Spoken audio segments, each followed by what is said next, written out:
a barika ala ye ala min sɔnna ka video in fara ne ni aw si ka amunu sɔgɔlen don ana mali kunnafoni bɔlɔlɔ siraw fɛ mali kɔnɔ mali kɔ ka diɲɛ fantan ani naani bɛɛ lajɛlen fɛ aw bisimila bi juma o tukalo tile 16 san 2024 kunnafoniya olu kɛnɛ kan.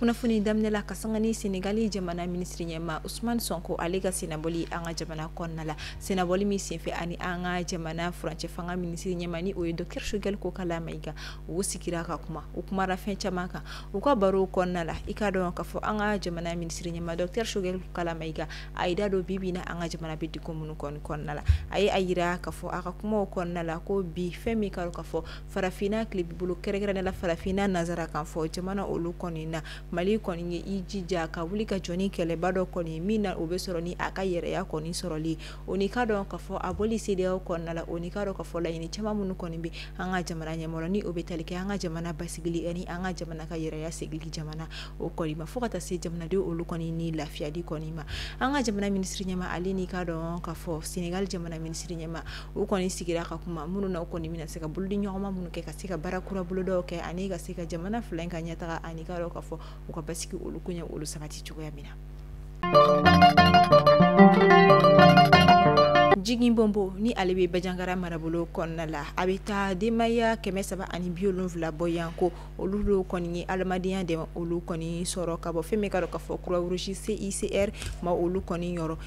bolofɛn minnu bɛ tali kɛ ka dɔn ka fɔ malo kilo 40 bɔrɔ fo ka taa se fɛn min ye sɔ ale kilo 25 ani ka dɔn ka fɔ tulu litiri 5 fo ka taa se kɔgɔ ale kilo 5 kɔni ma i ka dɔn ka fɔ ni dɛmɛ kɔni taara ka ɲɛsin i ka dɔn ka fɔ Jigin Bombo ma olu kɔni ma ka sanga ni maa kalɔ gɛrɛn dinɛ tigilama walima maa marifatigi bunatigɛ balo ma kɔni ka binkani wali min taara ka ɲɛsin u ma juillet kalo tile fɔlɔ tɛmɛnen san 2024 min kɛra sababu ye ka mɔgɔ 20 kɔni bɔnɛ u ni na i ka dɔn ka fɔ kɔɲɔ dɔ yɛrɛ kɔni senfɛ.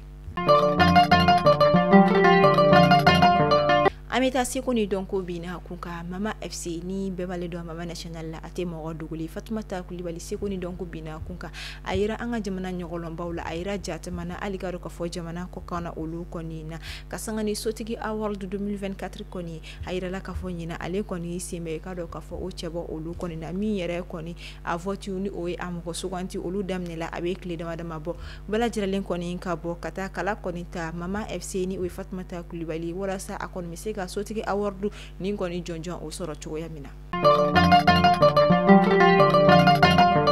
FESPACO 2025 kasangani o bara o kɔni labɛnni ye fɛn min ka dɔn ka fɔ délégation générale du festival panafricain du cinéma et de la télévision de Ouagadougou ni a bɛ fɔ o ma ko FESPACO kasangani dɔgɔkun tɛmɛnen ye olu kɔni ye a yira u ka conférence de presse dɔ kɔni sɛbɛn ni o ye kunnafoni lajɛ dɔ kɔni ye kasangani i ka dɔn ka fɔ FESPACO min kɔni bɛna kɛ san 2025 kɔnɔna la min yɛrɛ kɔnɔna u y'u ka critiqueur ni o ye u ka membre du jury olu kɔni yira o yɛrɛ kɔnɔna kɛnɛ de kan u ye a yira ka fɔ an ka jamana ɲɔgɔlɔnbɔlaba Sulemani Sise awɔ ale tɛ mɔgɔ dogoli an ka jamana kɔnɔna la a bɛ wagati bɔ ale yɛrɛ ka jɔnjɔrɔ kun tunna n'o ye a ka carrosse d'or kan ye mais ni trophée kɔni segila ka ye o Sulemani Sise kelen ale de yɛrɛ de ko don a yirala ka fɔ ko ale de kɔni mina kɛ ɲina FESPACO kɔni président de jury kɔni ye i ka dɔn ka fɔ ni o ye critique olu ka ɲɛma i ka dɔn ka fɔ compétition kɔni a catégorie bɛɛ lajɛlen o kɔnɔna. Amito seko ni donko bina ku kɔnɔna la ali bi Musa Fakoli Tumbiya ni bɛɛ lajɛlen bɛ ale dɔn ni Tikenja Fakoli ye ni ale ye bangera juin kalo tile 23 san 1968 wagatiw la o jeni ka olu fɛ yen nɔ Côte d'Ivoire dugu o kɔnɔna la Tikenja Fakoli ka dɔn ka fɔ auteur do compositeur do interprète do wa i ka dɔn ka fɔ reggae dɔnkilidala o kɔni do b'a yira ka fɔ rasta o de kɔni do Tikenja Fakoli ale sigilen do an ka jamana kɔnɔna la kabini wagati janw la minnu na a ye olu kɔni ɲɛfɔ ni o sɔrɔla ni gɛlɛya dɔw kɔni sɔrɔlen wagati janw na mais n'a kɔni donna Mali kɔnɔ ni a ye sigiyɔrɔ ɲini Mali la ni maliyɛnw ye a yira la ka fɔ a bɛ a ka so ka taa o don ma fɔ ka na se bi la ka dɔn ka fɔ Tikenja Fakoli a kɔni bɛ Mali kɔnɔna la wa a kɔni ye Mali fana kanu yira fɛn caman kɔni na nka fɛn min wagati laban in na ka sanga Tikenja Fakoli ka dɔnkili kura dɔ kɔni bɔli min na a ye collaboration kɔni kɛ ni Toko dɔnkilidala dɔ kɔni ye ni o ye featuring ye ni ale tɔgɔ Amen Dia Sise ni ale fana ye Rogamani kɔni ye kɛ farafinna marabolo ni a maracogo ni a marabaga olu kɔni kan ani a mara tagacogo ko kɔni kan kɛrɛnkɛrɛnnenya la IAS a kumara u kan kosɛbɛ kuma minnu kɔni na a mɔgɔ bɛ se ka fɔ ko a y'i sɔgɔ an ka fanga la kosɛbɛ min yɛrɛ kɔni kɛra sababu ye ka fɛn min ka dɔn ka fɔ kuma caman kɔni wili a kɔ kan i ka dɔn ka fɔ bɔlɔlɔsiraw olu sanfɛla la ani ka dɔn ka fɔ maliyɛn caman kɔni na ni kun y'a ta k'a lajɛ bɔlɔlɔsira dɔ sanfɛ ni o ye TikTok sanfɛla ye a ka abonné kɔni bɛ taa fɔ maa 3 ani a kun kanfɛ de la nka o jiginna ka na fɔ maa 100 ani dɔɔni de kɔni na ka sanga ni a ka nin waleya in kɔni kɛli ye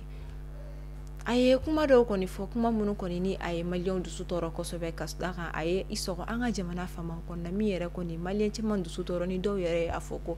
ko a bɔra jamana min kɔnɔna la a tɛ se ka kɛ fo sini o jamana den tɛ o de ye a bila ka nin kuma ninnu fɔ ka da kan ko maliden yɛrɛ tɛ ka da kan ko mali kanu fana tɛ a dusukun na an ka jamana ba maliba ye jamana ba ye cɛba caman tɛmɛna cɛfarin caman tɛmɛna minnu ye waleyabaw kɛ ni u ka tarikuw lakalila u majamula u yɛrɛ ɲɛna wa u tagalen kɔfɛ u ka tarikuw lakalila u bɔnnaw ye hali bi u tɔgɔla kumaw bɛ ka fɔ tarikuw lakalila i ka dɔn ka fɔ ɲamakalaw fɛ ni o bɛ tali kɛ jeliw funɛ garankew ale ni ka dɔn ka fɔ numu o kɔni na wa an bɛ don min na hali bi mali ye danbe jamana de ye min kɔnɔna ɲamakalaw kɔni bɛ ka taga fɛ ka u ka baaraw kɛ hali bi nka maaw kɔni bɛ se ka fɔ a bɛ n'a fɔ ɲamakalaw kɔni bɛ ka jɛngɛ dɔɔni ɲamakalaw ni ɲɔgɔn cɛ ko a ka dun an bɛ se ka fɔ ala ko ɲɛdɔn ka di ka tɛmɛ ɲamakalaw ni ɲɔgɔn cɛ o ko kan ni wagati in na i ka dɔn ka fɔ dɔgɔkun kɔnɔna la walima dɔgɔkun tɛmɛnen laban olu kɔni na Pointe Noire Congo ka olu fɛ yen nɔ maliyɛn multimilliardaire min ni ale tɔgɔ ye ko Dɛbɛ Ɲagadu ni ale sigiyɔrɔ bɛnnen don Pointe Noire ma ni opérateur économique don ni nafolo caman bɛ a kun a sigiyɔrɔ bɛnnen don yen ma ani i ka dɔn ka fɔ Jose Jigeni ale fana ye jɔkaramɛden Mali kɔnɔna la ni fɛn bɛ u soma kun kosɛbɛ ninnu fila kɔni ka furu kɛla Congo Pointe Noire kɛnɛ min kɔni kan maba caman yira ɲamakala caman kɔni yira wa kɛnɛ min fɛnɛ ka maa dɔw yɛrɛ y'a kɛ tajurusara yɔrɔ ɲininkali tɔ min bɛ to mun de nana ni nin bɛɛ ye ka da kan bɔlɔlɔsiraw sanfɛla la a kɔni yira ka sanga ni ɲɛfɔliw kɔni ye a yirala ka fɔ Maki Taboko ni ale fana ye jɔkaramɛmuso ye ni ale yɛrɛ sigiyɔrɔ bɛnnen don Côte d'Ivoire ma ale kun bɛ nin kɛnɛ kɔni kan kɛnɛ min kɔni kan a yirala ka fɔ Fatim Jabate ni ale fana ye an ka jamana jelimusoba dɔ kɔni ye a ye mikoro ta a ye a yira ka fɔ a kun bɛ ka a jatigi dɔ mabalima min kɔnɔna la a ye a yira ka fɔ kuma min kɔnɔna la jurusi dɔ bɛ ni a bɛ fɔ o ma ko ɲaɲa a ye a yira ka fɔ ko maa kelen min ni ɲaɲa ka kan jɔkaramɛdenw na o ye ale jatigi o de ye n'o tɛ i ka dɔn ka fɔ ale ɲɛ tɛ maa wɛrɛ la min ni a ka kan o dun y'a sɔrɔ Mariamba fana kɔni kun ye nin dɔnkili in da a jatigi muso Maki Taboko min na o yɔrɔ bɛɛ Mariamba fana a ye mikoro ta a ye a yira ka fɔ hali ni a y'a sɔrɔ la ale jatigi muso in kɔni tɛ cɛbakɔrɔ ye musobakɔrɔ cɛbakɔrɔ kanfɔla don ko a fana ni ɲaɲa ka kan k'o kɛra sama-samali ye o wagati kelen kɔnɔna la fɛn min ye Baba ni Kone ni ale Fatumata Kone ni bɛɛ b'a la dɔn ni Baba ye ale fana y'i yɛrɛ sɔrɔ ni ko ninnu kɔnɔna la maaw bɛ u yɛrɛ ɲininka ko ferekela ka ɲagami fɔ kuma dɔw la a yirala ka fɔ ko Baba ni Kone a yɛrɛ kɔni tɛgɛsela Mariamba o kɔni ma ni o kɔni ye bugɔli olu kɔni ye a gana kosɛbɛ maaw kɔni bɛ ka mun fɔ sisan nɔ o de ye ni yiri kɔni bolo karila kɔnɔw bi jɔrɔ sigiyɔrɔ ko la a yirala ka fɔ fɔlɔ an ka jamana kɔnɔna la ko jeliw de kɔni tun ye maa bilasiralaw ye ni filiw kun kɛra olu de tun bɛ an lakile nka ni an y'a ye k'a fɔ ko nin ko ninnu bɛ ka kɛ tantɔ a bɛ maa jatigɛ kun bɔ a ma mɛn kosɛbɛ a tɛ tɛmɛ kalo kelen yɔrɔ ka Baba ni Kone ka sanga ni a ka tɛmɛli kɔni ye k'a dɔn k'a fɔ an ka jamana jabaraniso dɔ kɔni kan a y'a yira a ka kumaw kɔnɔna la ko ala tɛna mɛn tuguni ko an b'an tɛgɛ da 2030 kan yɔrɔ dɔ ni o ye san 2030 yɔrɔ ye ko ɲamakala ko o bɛ ban pewu yala an bɛ ka taa o sira de fɛ wa an bɛ hami an bɛ jɔrɔ an bɛnbaw ye kobaw de kɛ ka to an ɲɛ bi an bɛ o kɛnɛ kan ni a fɔra ko an ka o dɔw tiɲɛ a kuma ka ca an b'a fɔ ala ka jisuma kɛ nin ko in fura nka ɲamakalaw kɔni ni ɲɔgɔn cɛ ko u ka ko ninnu kɔni milieu kɔnɔna a ɲɛ ka don an bɛ se ka fɔ ala ko ɲɛdɔn ka di ni a ye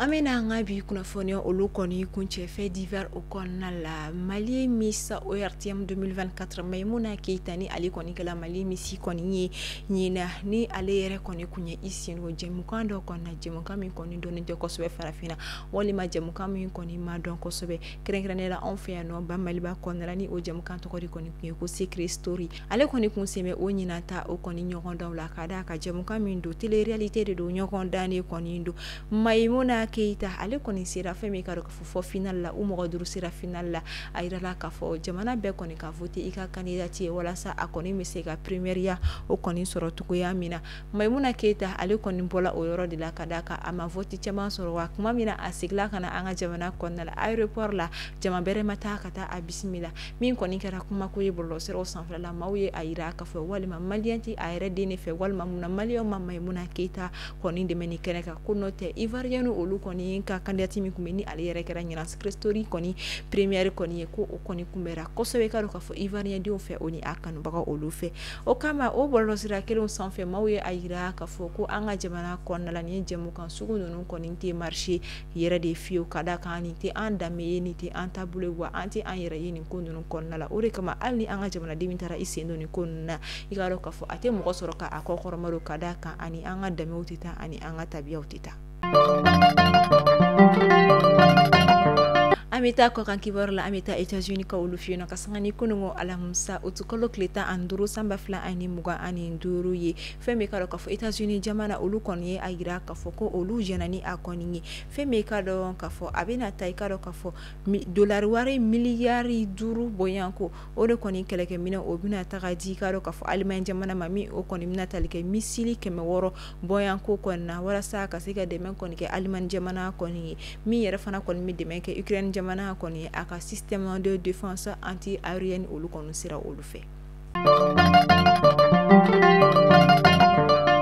an bɛ to bɔlɔlɔsira kelen sanfɛla la Mimi Glamour walima Institut de beauté Glamour ni ale directrice kɔni ye Mimi ye wagati la ale kɔni tun ye i yɛrɛ sɔrɔ boli ka sanga ni i ka dɔn ka fɔ ordre de médecin maaw kɔni ka weleli min yɛrɛ la sɛgɛsɛgɛliw kɛla ka d'a k'a yirala ka fɔ ale kɔni bɛ pikiri de kɛ maaw kɔni farikolo fan dɔw la walasa ka se k'olu bonya walasa ka se ka olu kɔni forme kɔni ɲa kuma min na a wulila ordre de médecin fɛ a yirala ka fɔ ko yamaruya tɛ a bolo ka pikiri kɛ wa u taara ka yɔrɔ kɔni f'u ye u taara a sɔrɔ i ka dɔn ka fɔ pikiri biɲɛ o ni ka dɔn ka fɔ dɔgɔtɔrɔ ka baarakɛminɛ caman kun bɛ a bolo min yɛrɛ donna a ma dɔgɔtɔrɔya kalan kɛ wa a yamaruya tɛ a bolo Mimi Glamour bɔra fɛn min ka dɔn ka fɔ boli ala ma mɛn ka sanga ni a ka tɛmɛli bɔlɔlɔsira dɔw sanfɛla la a ye a yira ka fɔ ale bɛ dépression de la a t'a dɔn ni a bɛna se ka bɔ o dépression na walima ni a tɛna se ka bɔ a la ka sanga ni Mimi ka kumaw kɔni a ye a yira ka fɔ ko ale ma fɔ mɔgɔ si ɲɛna ko ale kɔni ye docteur ye nka ale kɔni ye i yɛrɛ sɔrɔ nin ko in kɔnɔna la ma dɔw ye a yira ka fɔ ko olu b'u ka dɛmɛ ta ka ɲɛsin Mimi ma dɔw ko hali n'a sɔrɔla a bɛ dépression kɔnɔna la ko a ye min kɛ kɛta tɛ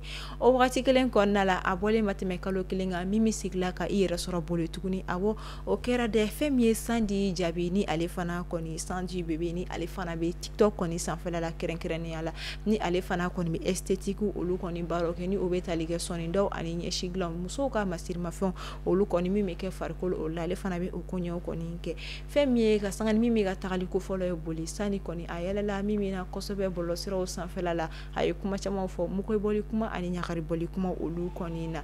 min yɛrɛ kɔni kɔsarani na ale ka vocal dɔ balila ka ye bɔlɔlɔsiraw sanfɛla la vocal min kɔnɔna la a bɛ a yira k'a fɔ ko ale bɛ Mimi sɔgɔni Sisi ye awɔ Sandi jaabi kumakan de kɔni y'o ye o de kɔni na a kun taara fɛn min ka dɔn k'a fɔ jɔgɔrɛmɛ kɔɲɔ min kɔnɔna Pointe Noire ka sanga ni a seginni ye o yɔrɔ bɛɛ a kɔni wulila wa u fila bɛ y'u yɛrɛ sɔrɔ boli ni wagati na fɛn min ye ka sanga ni baccalauréat 2024 ale jaabiw kɔni bɔli ye sigiɲɔgɔnyaw ma nɔgɔn ni wagati na du caman kɔnɔna la fɛn bɛ ka dɔn ka fɔ nin kɛra du dɔ de kɔnɔ minnu yɛrɛ kɔni fɛ bɛn tɛ yen nɔ de fiyewu i ka dɔn ka fɔ musomanin dɔw de tun bɛ baki la olu ka du kɔnɔ fan dɔw kɔni mɔgɔya sɔrɔ nka fan kelen bɛ o mɔgɔ ma sɔrɔ maa min kɔni ma sɔrɔ fan dɔ ye mɔgɔ tora ka i moke bɔ o la awɔ barikatigi de bɛ baki sɔrɔ dangaden tɛ se ka baki sɔrɔ u ye o kumaw kɔni fɔ min digira den na mais o ma kɛ basi ye fɛn min ye a yɛrɛ woloba ye o de tora ka a danga ka a nɛni ka a kunnada ka sini ka kumaw fɔ a ɲɛna ka da kan ko a ye baki jɛ o dun ye a sɔrɔ sinsan de kɔni bɛ den in kɔni na o kɛra a ka crise kɔni wulila crise wulili yɛrɛ kɔni kɛra den kɔni sababu ye an b'a fɔ ala ka badabada dali kɔni nɔgɔya a ye ladilikan bɛɛ lajɛlen ka i farati ni den kɔni examen jɛ kalankɛla bɛ fɛn min jɛ kuma tɛ kalankɛ balima n'i ka mɔgɔya jɛ kana kɛ a ka fugariya nka duwawu kɛ a donna ni fɛn min jɛ ala ka a kisi o ma kunnafoniya kuncɛla Fatumata Jallow a yirala k'a fɔ ko ale kɔni fagala a sinamuso de kɔni fɛ a kɔni kɛra an ka jamana kɔnɔna la an kun bɛ ni kuma sugu ninnu kɔni mɛn bɔlɔlɔsiraw de sanfɛ an b'a ye fɛn min ka dɔn k'a fɔ jamana wɛrɛ fili mun de la an b'a kunnafoniyaw mɛn kulow de la nka k'a fɔ ko a bɛ kɛ an yɛrɛ fɛ a bɛ maa kɔni dabali ban Fatumata Jallow ni ale furula cɛ ma kabini san camanw la nka Ala ma den nɔgɔya a ye min yɛrɛ kɛra sababu ye a cɛ ye muso filanan furu ka a yira la i furukun ye den ko de ka d'a kan ni muso fɔlɔ ma den sɔrɔ o muso filanan yɛrɛ dontɔla o kɔni donna ni ka dɔn k'a fɔ kɔnɔbara ye ka d'a kan kɔɲɔ kɛra ka sɔrɔ o kɔnɔma yɛrɛ kɔni don muso filanan nana a jiginna fɔ den o yɛrɛ kɛla muso ye min yɛrɛ kɔnɔna muso fɔlɔ n'a jɛɲɔgɔn bɛɛ ye o ko kɛ k'a kɛ i n'a fɔ ko muso fɔlɔ yɛrɛ de kɔni ta don o kɔfɛ Ala nana muso filanan garijɛgɛ ka taa fɛ a bɛ ka to ka denw sɔrɔ nka ale denw bɛɛ kɛra muso ye siɲɛ dɔ la ko bɛn kɔni kun tɛ u ni ɲɔgɔn cɛ kɛrɛnkɛrɛnnenya muso ni cɛ yɛrɛ kɔni ni ɲɔgɔn cɛ u ka mankan dɔ senfɛ cɛ kɔmasera ka to ka muso kunna da k'a ka den wolobaliya kuma olu kɔni fɔ a ma min yɛrɛ kɔnɔna muso fana dimina muso ye a jaabi o senfɛ ka d'a kan a kun kɔnɔma don a bɛ wagatinin bɔ nka a ma sɔn ka fɛn fɔ mɔgɔ ye a y'a yira cɛ la awɔ ne kɔnɔma don i bɛ k'a fɔ ko ne min tɛ den wolomuso ye ne kɔnɔma don wa ne kɔnɔma don furu den de la ne ma kɔnɔ ta ka don cɛ so kɔnɔ wa ne ma kɛnɛma den fɛnɛ wolonin ye ne ka furuso den ye kuma min kɔni fɔra a y'i ka dɔn k'a fɔ a digira fɛn min ye ka dɔn k'a fɔ sinamuso yɛrɛ kɔnɔna a ye wuli ka jɔ ni fɛɛrɛ bɛɛ lajɛlen sigi sen kan ka d'a kan a siranna o den kana kɛ cɛ ye muso fɔlɔ y'a yira ka kuma kɔnɔna la ale den mana kɛ cɛ a mana kɛ muso ye ala ale sɔn den na ale b'a fɔ ala ka barika de don a la o de kɔni senfɛ muso filanan fana wulila ka maa dɔw kɔni sara walasa ka se ka muso fɔlɔ in ale kɔni faga ka bɔ diɲɛ yɛrɛ kɔni tɔgɔnɔ cogoya min na wa ni waleya in ne kɔni kɛra ni muso fɔlɔ in sababu ye maaw kɔni bɛ kasi kɛ ko cɛ yɛrɛ jɔyɔrɔ kɛla mun ye nin ko kɔnɔna la a bɛ nin bɛɛ cɛn kalama a ye mun de kɛ o kama fɛn min ye muso filanan balimaw a dɔgɔninw u bɔra ko olu kɔni bɛ cɛn de ɲini wa olu kɔni b'a ɲini kiri ka kɛ ka olu ka jo segin u ma ni o ye u ka justice kɔni ye an b'a fɔ ala ka jisuma kɛ nin ko in fɔra ala k'an kisi ni ɲɔgɔnna masibako ma ala k'an ni sisanɛ kɔni cɛjiya ɲɔgɔn na don dugu bɛ jɛ tile kelen bɛ bɔ an ka ɲɛnamaya la wa tile kelen wɛrɛ fana bɛ fara kan ala ka an ka ɲɛnamaya kɔni basigi ka di an ma an ka laɲiniw ye min ye ala ko o sabati an ye Mali kunnafoni bɔlɔlɔsira lajɛbagaw ɲini bɛ dan sigi aw ka bi kunnafoniyaw la aw ni ce a ka lamɛnliko ɲuman na aw sɔgɔlen to Mali kunnafoni bɔlɔlɔsiraw la kunnafoniya jɛlen bɛ sɔrɔ yen ni aw ka mɛn sini ni ala ma basi kɛ ni aw la ala k'an si jɔ koma kɔnɔ ala k'an ka jamana basigi yarabi